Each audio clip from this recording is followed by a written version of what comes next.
Hello hello, ఎక్కడున్నావురా? నేను మార్నింగే వచ్చాను రా. నేను కూడా వస్తున్నాను, ఉదయాన్నే కలుద్దాం. సరే ఓకే, వచ్చాక మాట్లాడదాం. ఓకే, ఉంటా.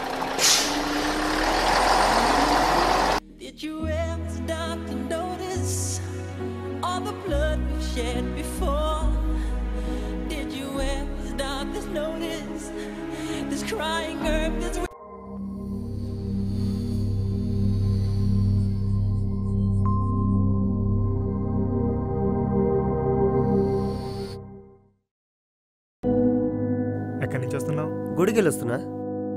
ఎందుకు? ఏంటి? గుడికి ఎందుకు వెళ్ళావు? మనశ్శాంతి కోసం. అది మన మనసులో ఉంటుంది కానీ గుడిలోనో బడిలోనో కాదు. గుడికి వెళ్ళి దేవుడితో మన కష్టాలు చెప్పుకుంటే మనసులోని బరువు తగ్గి తేలికవుతుంది. నువ్వు నమ్మినా నమ్మకపోయినా మనిషిని సృష్టించిన అసాధారణమైన శక్తే దేవుడు. మనిషి సృష్టించుకున్న అసాధారణమైన మూఢనమ్మకమే దేవుడు. నువ్వంటున్న ఆ దేవునికే ఒక నిర్దిష్ట రూపం లేదు. ఒకరు గుళ్ళో ఉంటారు, మరొకరు మసీదులో ఉంటారు, ఇంకొకరు చర్చిలో ఉంటారు. నమ్మే మీకే క్లారిటీ లేదు. దేవుడు అనేది ఒక ఆకారం కాదు, అనుభూతి. అది కలిగినప్పుడు నీకే అర్థమవుతుంది. దేవుడు అంటేనే మంచి. అందుకేరా గాడ్ అనే పదానికి ఓడ లెటర్ యాడ్ చేసి గుడ్ అన్న పదాన్ని క్రియేట్ చేశారు. ఏంట్రా మంచి? చిన్నప్పటి నుంచి ఎన్ని కష్టాలు పడ్డానో. నీ దేవుడు అనేవాడు అంత మంచి చేసేవాడైతే కనీసం ఒక్కసారైనా సాయం చేశాడా? నా వరకెందుకురా? ప్రపంచంలో ఎంతోమంది 3 పూట్ల కష్టపడినా కనీసం ఒక్క పూటైనా భోజనం దొరుకుతుందా? ఒక్క పూట ఎందుకురా? ఆకలితో ఉన్న వానికి కనీసం ఒక్క అరటిపండైనా సాయం చేశాడా? దేవుడు కష్టాల్లో ఉన్నప్పుడు కాదురా, అవసరంలో ఉన్నప్పుడు సాయం చేస్తాడు. ఏంటి? పుట్టిన ప్రతి వాడికి కష్టాలు మామూలే. ఆ కష్టాలు ఎలా ఎదుర్కోవాలో ప్రపంచానికి చెప్పడానికే జీసస్ రాముడు మానవ రూపం ఎత్తి అన్ని కష్టాలు పడుతుంది. రాముడు అరణ్యవాసంలో ఎన్నో కష్టాలు పడుతున్నప్పుడు తనకు ఎవరూ సాయం చేయలేరు. కానీ లంకను దాటడానికి, రావణుని మట్టి కరిపించడానికి తనకు అవసరమైన సైన్యం వానర రూపంలో సాయం చేసింది. ఆప్తావని పురాణాలు. సింపుల్గా చెప్తాను చూడరా, కష్టం అంటే ఎప్పటికైనా తీరాలనుకునేది, కానీ అవసరం అంటే ఇప్పటికిప్పుడు తీరాల్సిందే. అసలు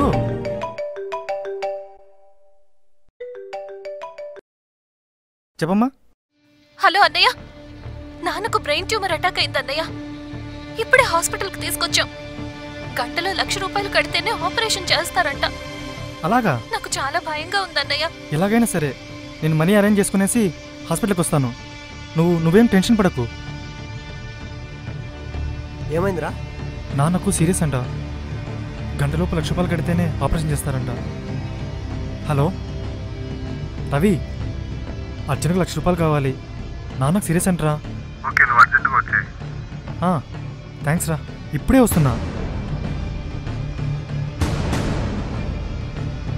ఇప్పుడు కూడా దేవుడు హెల్ప్ చేయడం లేదు, మనిషి మాత్రమే చేస్తున్నాడు. గుర్తుంచుకో. ఏంటి 20,000 తక్కువ ఉందా? అవునరా, మ్యాక్సిమం ట్రై చేశాను, బట్ 80,000 మాత్రమే అడ్జస్ట్ అయింది. మిగతా 20,000 ఎవరి దగ్గర ట్రై చేసి సాయంకాలంకి ఇచ్చేద్దాం. పర్వాలేదులేరా, హాస్పిటల్ వాళ్ళతో మాట్లాడతాను.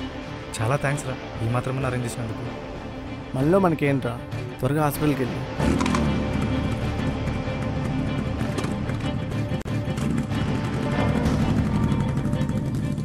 గంటలో ₹1,00,000 కడితేనే ఆపరేషన్ చేస్తారంట.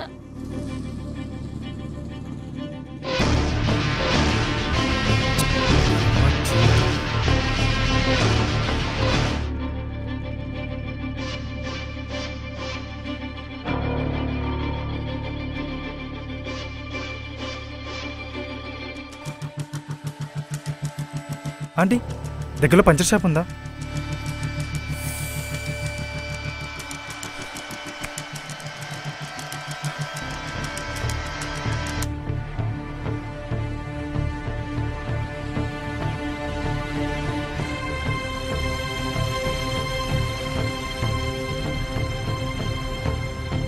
Lift lift lift. ఛా,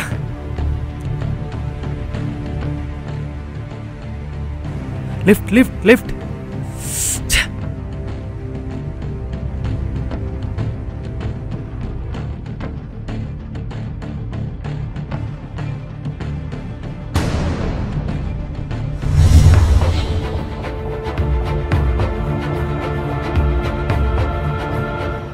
దేవుడు కష్టాల్లో ఉన్నప్పుడు కాదురా, అవసరంలో ఉన్నప్పుడు సాయం చేస్తాడు.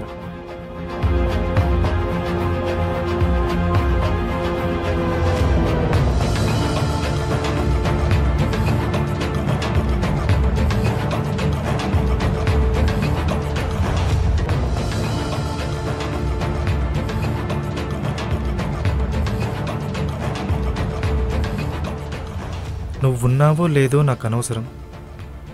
చావు బ్రతుకులున్న మా నాన్నగారిని బ్రతికేలా చెయ్యి. ప్లీజ్ ఈ ఒక్క సాయం చెయ్యి. జీవితాంతం నీకు కృతజ్ఞతగా ఉంటాను. ఎక్స్క్యూజ్ మీ, నా పేరు హర్ష. చాలాసేపు నుండి చూస్తున్నా, చాలా బాధగా, చాలా టెన్షన్గా ఉన్నారు. మొత్తానికి ఏదో ప్రాబ్లం అని అర్థమైంది. ఇంతకు ఏంటి ప్రాబ్లం? అలాంటిదేం లేదు. మీకు అభ్యంతరం లేకపోతే చెప్పండి. మీకు ఇబ్బందిగా ఉంటే చెప్పొద్దు. అది అర్జునకు ₹1,00,000 కావాలి. నాన్నకు సీరియస్ అంటరా. 20,000 తక్కువ ఉందా?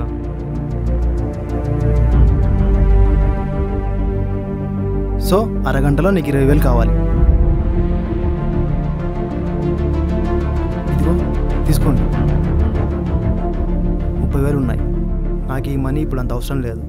బట్ 1 వీక్ తర్వాత చాలా ఇంపార్టెంట్. కానీ మీకు ఇప్పుడు అవసరం. సో 1 వీక్ లోపు ఈ అడ్రస్కి తెచ్చిస్తే పర్లేదు. నా పేరు వివరాలు ఏం తెలియకోకుండా సాటి మనిషికి సహాయం చేయడానికి పేరు వివరాలు తెలియాల్సిన అవసరం లేదు. ఆ మనిషికి ఉన్న అవసరాలు తెలిస్తే చాలు. మీకెలా కృతజ్ఞత చెప్పాలో అర్థం కావట్లేదు. అంతా ఆయన చూసుకుంటారు. ఇంకేంటి ఆలోచిస్తున్నారు? అది నా బైక్ పంచర్ ఎలా వెళ్ళాలో అర్థం కావట్లేదు. మీరు తనకి చెప్పిందంతా విన్నాను. నేను కూడా అటువైపే వెళ్తున్నా. పదండి, డ్రాప్ చేస్తా. మీరు? సారీ, నా పేరు సీను. ఓకే, థ్యాంక్స్ అండి. ఓకే, త్వరగా హాస్పిటల్కి వెళ్ళండి. బాయ్.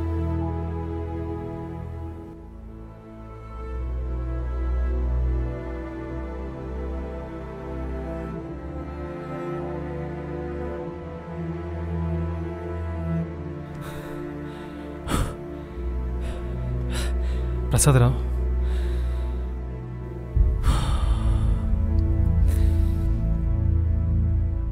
హలో. నాన్నకి ఎలా ఉంది? నాన్న సేఫ్ రా. Thank God. 4 days తర్వాత డిశ్చార్జ్ చేస్తారంట. వెళ్దామా? ఎక్కడికి రా? చెప్పాను కదరా, ఆ రోజు డబ్బులు ఇచ్చి సహాయం చేసిన వ్యక్తికి తిరిగి డబ్బులు ఇచ్చేదానికి వెళ్ళాలని. అతని అడ్రస్ ఏంటి? యాగంట. నీ బైక్ తెచ్చావా?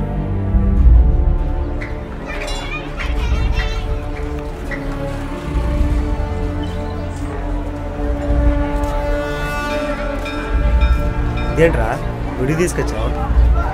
ఇందులో అలాగే ఉందిరా. అతను ఇక్కడే వర్క్ చేస్తుండొచ్చు, అందుకే అడ్రస్ ఇచ్చాడు. సరే, ఇక్కడ దాకా వచ్చాం కదా, గుళ్ళకి వెళ్దాం పదా. నువ్వు వెళ్ళేసి వచ్చేసి. నీకోసం నేను ఇక్కడ దాకా వచ్చా, నా కోసం నువ్వు గుళ్ళకి రాలేవా? మేబీ నీకు కావాల్సిన వ్యక్తి గుళ్ళో ఉండొచ్చేమో. వెళ్దాం పదా.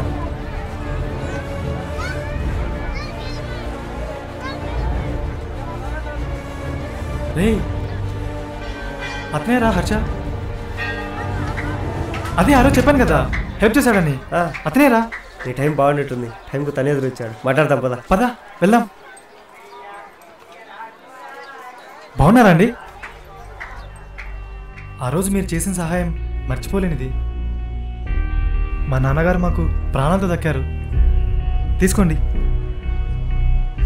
మీరు చేసిన సహాయం జీవితంలో మర్చిపోలేను. సీను, హే సీను. హాయ్ అండి. మీరు ఇక్కడ ఇలా కలుస్తారని అసలు ఎక్స్పెక్ట్ చేయలేదు. చాలా థ్యాంక్స్ అండి. ఆ రోజు టైంకి హెల్ప్ చేసి లిఫ్ట్ ఇచ్చినందుకు. ఎవరండి మీరు? అదేనండి, ఆ రోజు డాబా దగ్గర నా బైక్ పంచర్ అంటే మీరే కదా లిఫ్ట్ ఇచ్చారు. అసలు మీరేం మాట్లాడుతున్నారో నాకైతే అర్థం కావట్లేదు. Excuse me. కరెక్ట్. ఆ రోజు మేము డబ్బులు ఇచ్చాక తనే కదా నాకు బైక్ మీద లిఫ్ట్ ఇచ్చింది. మీరన్నా చెప్పండి, మీతో పాటు తను కూడా ఉన్నాడు కదా. ఇంత డబ్బు ఫ్రీగా వస్తుంటే ఓకే, బట్ ఈ డబ్బుతో పాటు ప్రాబ్లమ్స్ కూడా వస్తాయని నా నమ్మకం. సో మిమ్మల్ని ఎప్పుడు చూడలేదు.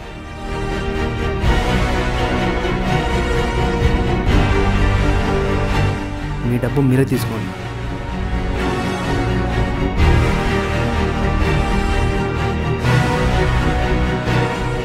ఏంట్రా ఇది? ఆ రోజు నీకు సాయం చేసింది వీళ్ళ లేక వేరే వాళ్ళ?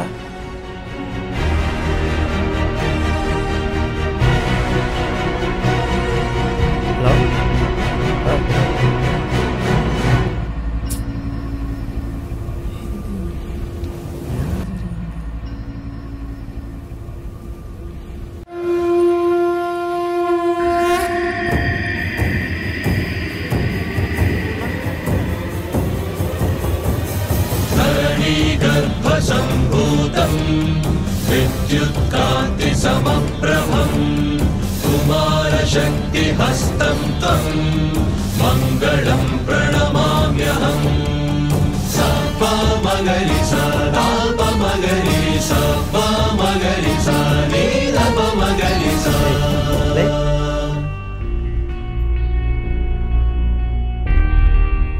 ఎవరికి రా నిద్రలో దండం పెడుతున్నావు?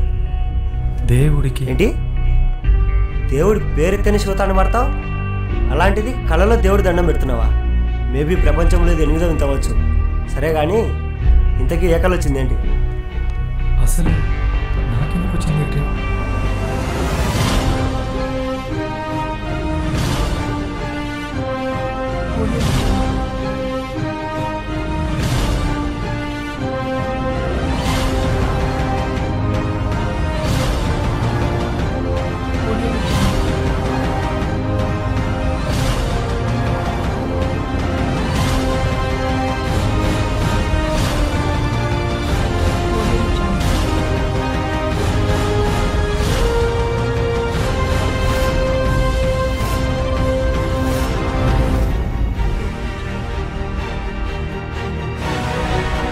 Yes, I want change my dream. నేను ఆ కళని ఛేదించాలనుకుంటున్నాను. నువ్వు చేసి చాలనుకుంటుంది నీ కళని కాదు, దేవుణ్ణి. దొరకడు. ఎంత వెతికినా ఎవ్వడికి ఎప్పటికీ దొరకడు. అది నేను డిసైడ్ చేస్తాను. నువ్వు వస్తున్నావా లేదా? ఎక్కడికి? యాగంటి.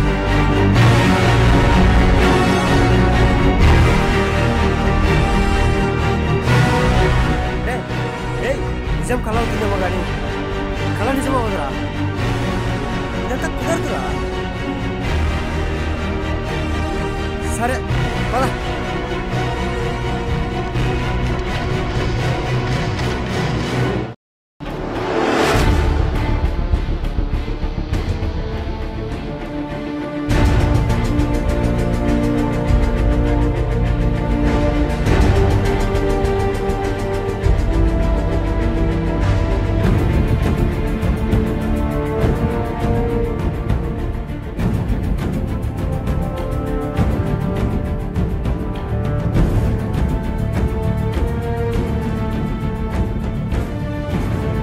ఇదే స్ట్రైట్కి వెళ్ళి పైకి ఎక్కాలి.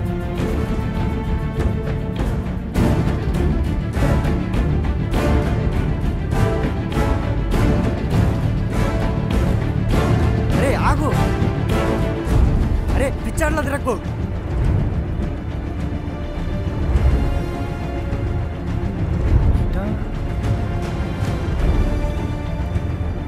ఓకే, ఇటేరా. రే, ఇక్కడ చూశాను రా. అవసరం లేదురా ఇదంతా. లేదురా, వాని ఇక్కడే చూశాను. నా డ్రీమ్లో చూసిన ప్లేస్ ఇదే. వాని ఇక్కడే చూశాను. కల్లో చూసింది ఇక్కడే రా. ఇప్పుడే లేరు కదా ఈ ప్లేస్లోనే రా. రేయ్,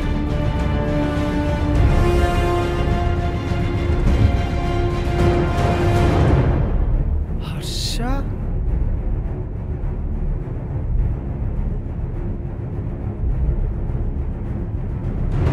ఏంటి? తను హర్షనా?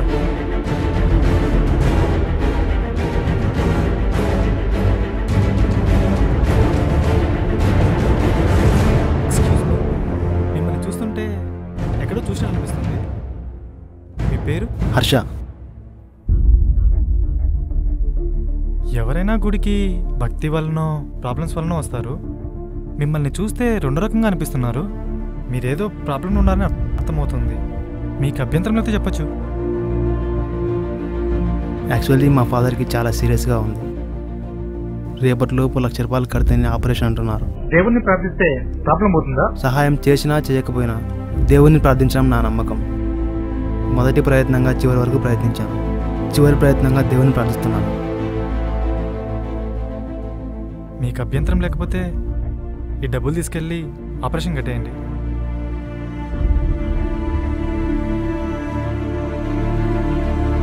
పర్లేదు, కట్టేయండి. మీకు ఒక చిన్న కథ చెప్పాలి. ఒక ఊరిలో ఒక వ్యక్తి విపరీతమైన దైవభక్తితో ఉండేవాడు. ప్రతిరోజు దేవుని పూజించేవాడు. తనకు ఏ కష్టం వచ్చినా దేవుడి మీద భారం వేసేవాడు. ఒకరోజు ఆ ఊరికి వరద వచ్చింది. ఊరు మొత్తం కొట్టుకుపోతుంది.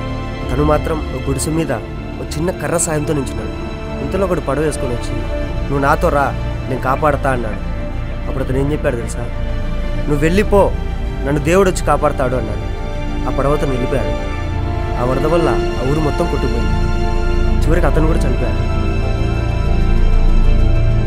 అతను చచ్చి దేవుడి దగ్గరికి వెళ్ళి ఇలా అన్నాడు, ప్రతిరోజు నేను పూజించేవాడు, ఏ కష్టం వచ్చా నీ మీదే భారం వేసేవాడు, కానీ నేను చావు పరిస్థితులు ఉంటే నువ్వు నన్ను కాపాడలేదు, అసలు నువ్వు దేవుడివేనా అని అడిగాడు. దేవుడు ఏమన్నాడు తెలుసా? చూడా, వరద వచ్చి నువ్వు నా అవసరంలో ఉన్నప్పుడు నీ దగ్గర పడవ వేసుకొచ్చింది నేను, కానీ నన్ను నమ్మలేదు, నా పడవ ఎక్కలేదు, నువ్వు వెళ్ళిపో అన్నావు.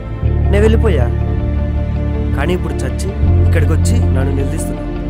సో ఫైనల్గా నేను చెప్పేందంటే, ఎవరికి ఏ అవసరం వచ్చినా దేవుడు డైరెక్ట్గా రాడు, ఏదో ఒక రూపంలో ఏదో ఒక విధంగా వచ్చి సాయం చేస్తాడు. ముందు మీరు డబ్బులు తీసుకోండి, వెళ్ళి మీరు నన్ను ఆపరేషన్ చేయించండి. పర్లేదు, తీసుకోండి. తీసుకోండి తీసుకోండి.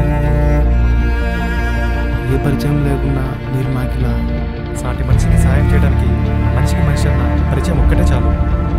వెళ్ళి మీ నాన్నగారి ఆపరేషన్కి ఏర్పాటు చేసుకోండి.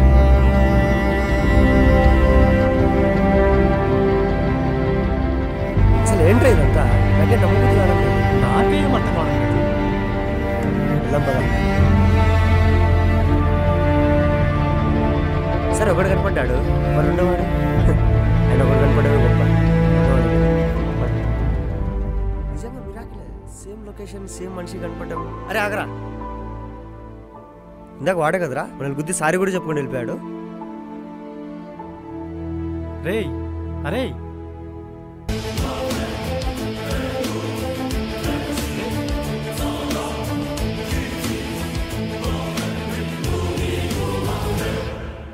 ఏరా, తొందర లేదో గుద్దేశావు, మినిమం సారీ చెప్పాలని కామన్ సెన్స్ లేదా? సారీ బాస్, యాక్చువల్గా మా ఫ్రెండ్కి యాక్సిడెంట్ అయింది. ఇప్పటికే చాలా బ్లడ్ లాస్ అయింది.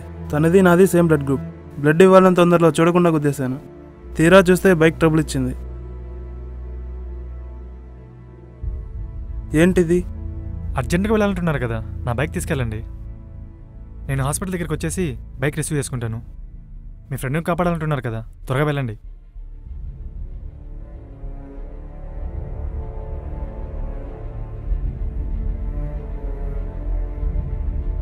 అదేంట్రా బైక్ అలా ఇచ్చేసావు? నా కల్లో కనిపించి బైక్ పైన లిఫ్ట్ ఇచ్చిన వ్యక్తి అతనే. నీ కళ్ళలో కనపడింది అతనా? కల్లో చూసిన నాకే ఇంకా నమ్మబుద్ధి కావట్లేదు. నువ్వు నమ్మేదానికి చాలా టైం పడుతుంది. అయినా ఏంట్రా ఇదంతా? నీ కథలోనే కాదు, ప్రపంచంలో జరిగే ఎన్నో వింతల్లోనూ సమాధానం లేని ఎన్నో ప్రశ్నలకు ఒకటే సమాధానం, దేవుడు. నీకు ఇంకా అర్థం కాలేదు కదా, అసలు నీకు ఆ కళ ఎందుకు వచ్చింది? మనిషి సృష్టించుకున్న అసాధారణమైన మూఢనమ్మకమే దేవుడు. మనిషిని సృష్టించిన అసాధారణమైన శక్తే దేవుడు.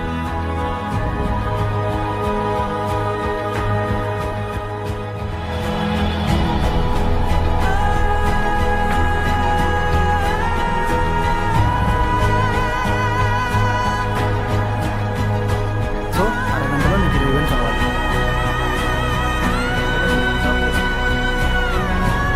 మన సేఫ్. యాగంటే మీరు చేసిన సహాయం జీవితంలో మర్చిపోలేను. హే సీను, మీరన్నా చెప్పండి, మీతో పాటే తను కూడా ఉన్నాడు కదా.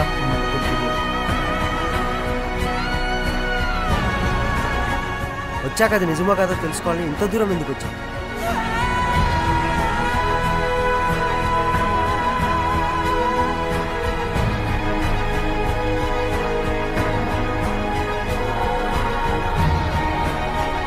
వాళ్ళకేదో అవసరంలో నువ్వు సాయం చేయడం ఏంటి? యాక్చువల్లీ మా ఫాదర్కి చాలా సీరియస్గా ఉంది. తీరా చూస్తే బైక్ ట్రబుల్ ఇచ్చింది. అయినా దేవుడు కష్టంలో ఉన్నప్పుడు కాదు, అవసరంలో ఉన్నప్పుడు సాయం చేస్తాడు. దేవుడు కష్టాల్లో ఉన్నప్పుడు కాదు, అవసరంలో ఉన్నప్పుడు సాయం చేస్తాడు. అది సాయం చేసిన వాడికి, సాయం పొందిన వాడికి ఎవరికి అర్థం కాదు. నీకు ఇంకా అర్థం కాలేదు కదా, ఒకసారి అటు చూడు.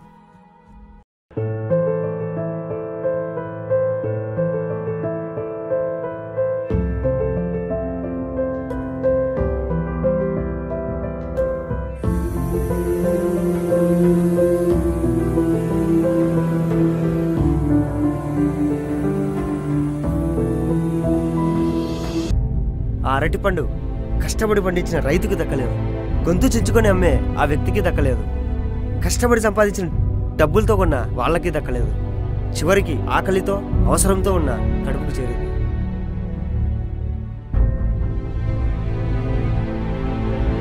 అరటిపండు సాయం చేశాడా? అంతేరా ఆయన లాజిక్స్ మ్యాజిక్స్ ఎవరికి ఎప్పటికీ అర్థం కావు. ఈ ప్రపంచం ఒక స్క్రీన్ అయితే ఆయన మనతో ఆడే ప్లేనే స్క్రీన్ ప్లే. పద వెళ్దాం. ఏంటి ఆలోచిస్తున్నావు? అక్కడ నాకు వచ్చిన కళలో ఇక్కడ జరుగుతున్న సంఘటనలో ఒకటే కామన్ పాయింట్. అక్కడ నా బైక్ రిపేర్ వస్తే తోసుకెళ్ళాను, ఇక్కడ రిపేర్ వచ్చిన బైక్ని తోసుకెళ్తున్నాను. దిస్ ఈజ్ స్క్రీన్ ప్లే ఆఫ్ గాడ్.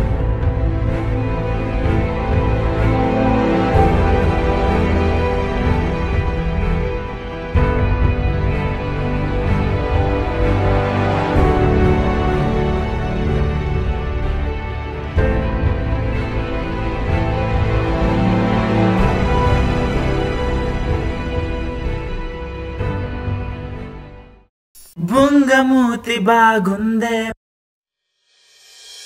లైఫ్ లాంగ్ పడి చేస్తానంట ఫుల్ టైమ్ నీకవుతా జంట ఫస్ట్ లవ్ ఫీలింగ్స్ నేడే తడిసెను తను ఇక గుండెల్లో ల్యాప్టాప్ మ్యూజిక్ ఆగే లవ్ బీట్ మోగే